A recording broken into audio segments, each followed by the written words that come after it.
Moments ago, speaking at an event in New Hampshire. It's called the No Labels Problem Solver Convention. He's actually one of the presidential candidates who will all be speaking at this event today. But this right here, guys, is what matters right now. The latest polling out of CBS News puts Donald Trump ahead. He remains ahead of his Republican rivals with 27% support.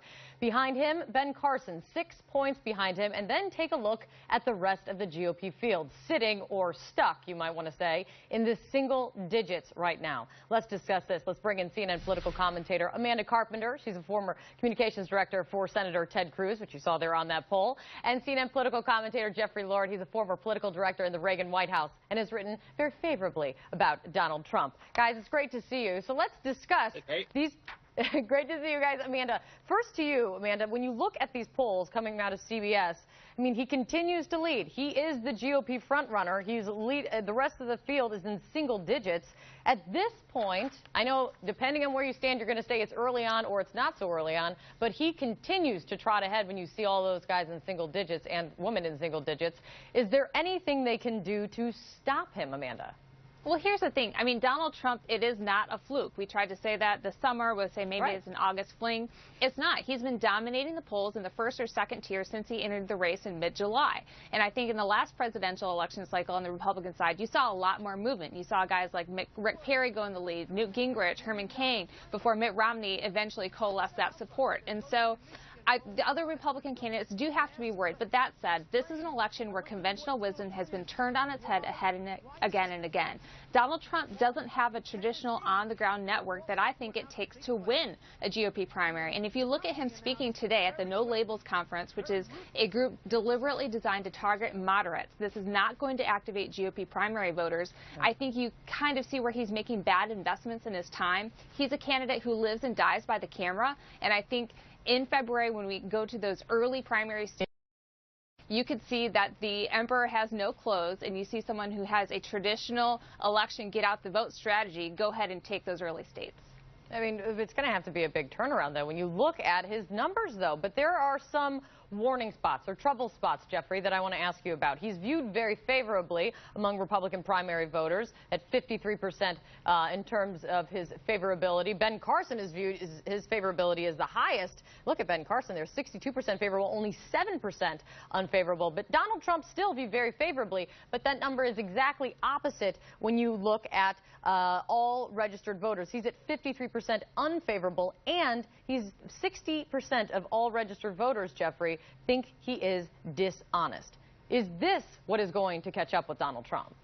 No, I don't think so. I think, Kate, once you get to a fall election in 2016 or any four-year election like that, and you come down to two candidates, their negatives can tend to disappear because of the issue of the moment. In this CBS poll, for example, 50% of Republicans said that they had the most confidence in Donald Trump in terms of the economy. And as you listen in that soundbite, you can see why when he talks about getting it done with a Woolman skating rink in New York. Now, I know something about New York. I know what the Woolman skating rink is. Most people don't. But they take the point here that the government of New York City tried for years to get it done, couldn't get it done. They turned to him, and he got it done ASAP and did everything he could to make it work. That's what they respond to here. So I think when we get to a fall election, we will see that there is that kind of response, particularly on the economy. People want jobs. We've got almost 95 million people out of the workplace, and they're not being counted. So when somebody like Donald Trump, is on the scene here, they do respond, and I think they will respond. Guys, take a look at this. President Obama, in a 60 Minutes interview last night, he was asked about Mr. Trump and asked to weigh in. Here's what he said. He knows how to get attention. He's, the classic reality TV character, and at this early stages, it's not surprising that he's gotten a lot of attention. You think he's running out of steam? I mean, do you think he's going to disappear? I'll leave it up to the pundits to make that determination. I don't think he'll end up being president of the United States. Now, that kind of endorsement from President Obama can only help Donald Trump among Republican primary voters. That's right.